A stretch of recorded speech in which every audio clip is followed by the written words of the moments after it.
Күнделікті қолданып жүрген кір сабынның қандай пайдасы бар? Денсаулыққа пайдасы бар ма? Жалпы кір сабын туралы білгіңіз келе ме? Кір сабынның біз білмейтін қандай құпиясы бар екен?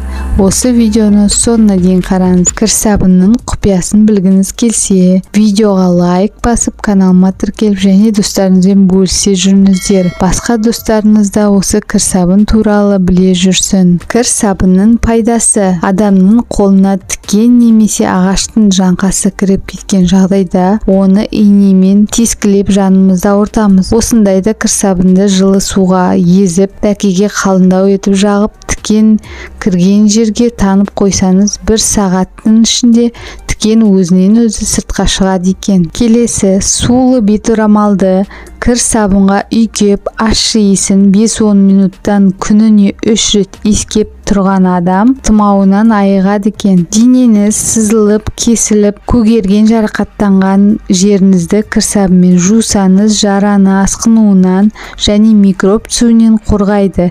Жараның бетін күніне 2-3 рет жусаңыз жеткілікті.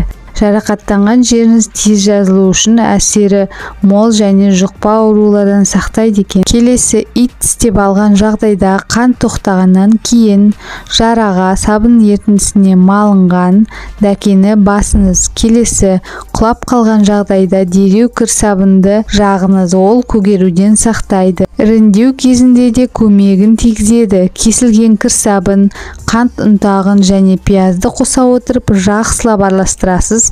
Содан соң түнде іріңге жағып, жабысқақ пластырмен жараны жабу керек.